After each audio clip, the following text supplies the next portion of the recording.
Zamislite da se vraćate kući. Stan u kome živite nalazi se na nekom spratu vaše zgrade. Ulazite u lift i pri izlasku iz lifta doživljavate totalni blackout. Otvarate oči i shvatate da se nalazite na sasvim drugom mestu. Potpuno nepoznat hodnik zgrade, čudnog enterijera. Pitate se šta se dešava. Upravo ste upali u Backrooms.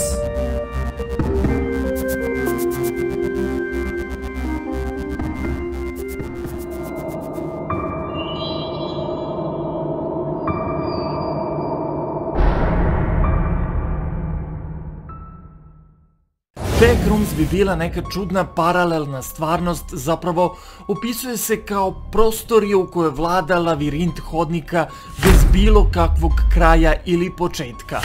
Beskonačne kancelarijske prostorije koje mirišu na vlažni tepih koje se protežu u nekoliko nivoa, a vi ste zarobljeni u njima.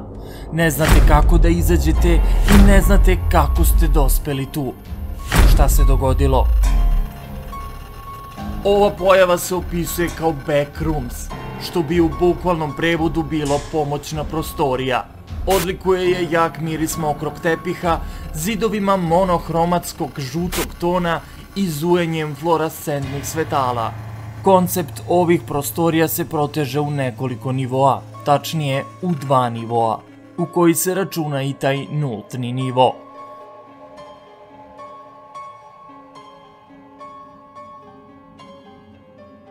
Na ovom nivou se nalaze sve čudne pojave koje ste najčešće viđali u creepypastama. Jedan od entiteta koga ćete ovde susreti su psi, unakaženi i manični, humanoidna bića, koja treba izbegavati po svaku cenu.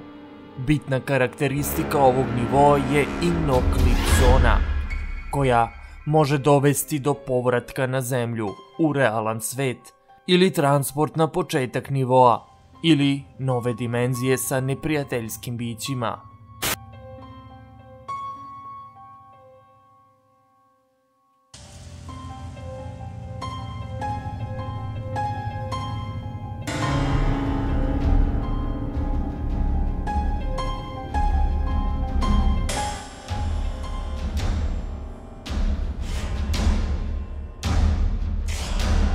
Ako odlučite da ne uđete u no-clip zonu, bit ćete prebačeni na nivo 1, gdje ćete danima lutati oko nivoa 0.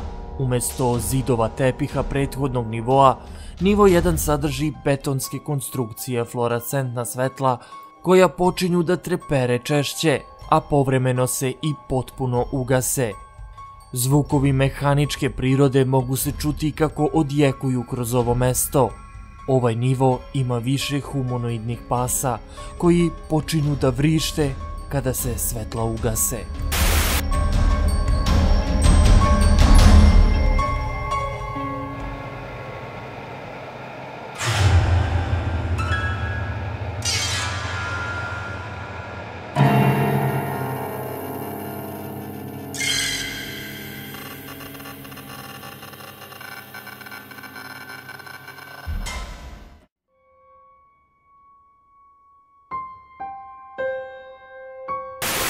Hodnici na drugom nivou se smanjuju u dužini, a svetla postaju veoma vruća. Kako legenda kaže, nije mnogo njih dostiglo ovaj nivo, a još manje njih je pobeglo.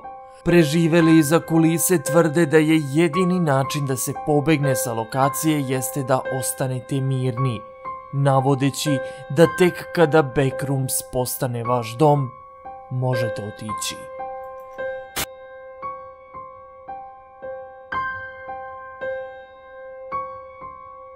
O čemu se zapravo ovde radi i da li ovako nešto zaista postoji?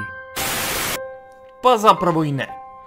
Sve ovo je nastalo na sajtu 4chan, kada je neko 2019. godine postavio fotografiju pod vrlo čudnim uglom u kojoj se jasno vidi prljava žuta soba, osvetljena fluorescentnim svetlima, bez namještaja ljudi i tapeta koje podsjećaju na hotelsku konferencijsku salu iz 80-ih godina.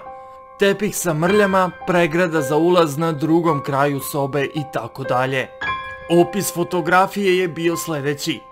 Ako ne budete pažljivi i ne ispadnete iz realnosti, završit ćete u pogrešno područje, backrooms, odnosno pomoćnu prostoriju, gde nema ničega osim smrdljivog tepiha, ludila monohromatskog žutila i beskonačni mehanični zvukovi fluorescentnih sijalica koje zuje.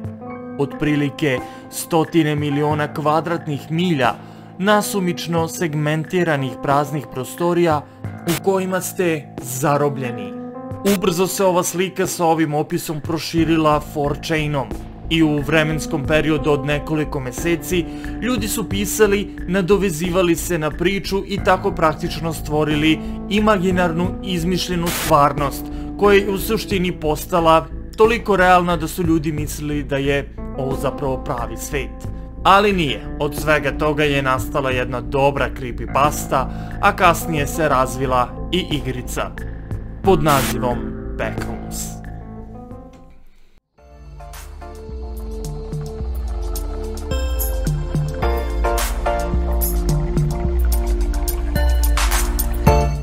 I kao što ste već navikli, na kraju svakog klipa, ako ste negde u nekom videu na mom kanalu u komentarima ostavili pitanje za mene sa hashtagom pitanje, ja ću vam sad odgovoriti na to pitanje, pa hajde da krenemo. Lazar Pantić kaže, da li ćeš snimati još creepypasta od nekih igrica? S obzirom da sam snimio upravo sada video od Backrooms, koja je inače postala i creepypasta, a inače je postala igrica, postoji igrica, tako da moj odgovor je da, i snimio sam sada i bit će u narednom periodu još creepypasta, tako da, da. Slobodno mi vi u komentarima predlažite koje bih mogao creepypaste ili igrice još da snimim. Nenade, nisi li mogao nekako da napraviš da zarađuješ od YouTube-a na neki način, klipovi, streamovi, donacije, imaš veliki kanal na kome snimaš 10 godina, a ovamo radiš po ceo dan na nogama, svi u kafiću? To je stvarno super pitanje i razumijem zašto me to pitaš, mnogi me to pitaju, kao ja, i znam kolege na poslu, recimo dok sam radio, mislim dok i dalje radim, i kroz godine unazad dok sam radio, pošto se ja tim poslom već bavim 11 godina, i ono, svi me pitaju kao, pa kako ti je zarađuješ od YouTube-a, što kao radiš onda ovde?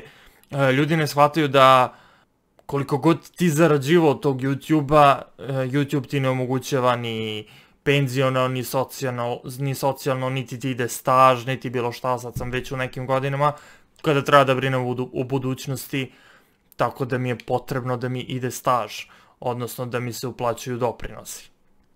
Možda će neko sad reći, pa dobro što sam sebi ne uplaćuješ, kad bi to jednostavno tako bilo, morate, drugačije se porez obračunava, znači sve je mnogo drugačije i onda ne ide to tako lako, tako da glavni razlog je taj što želim da mi prosto ide staž, da imam staž, jer to je glavni razlog što radim, a i suštinski već, kažem, 11 godina radim ovaj posao, ne pada mi teško, lakše mi je malo da izađem, da se odvojim od kompjutera, da ne budem po ceo dan u montaži, po ceo dan u snimanju.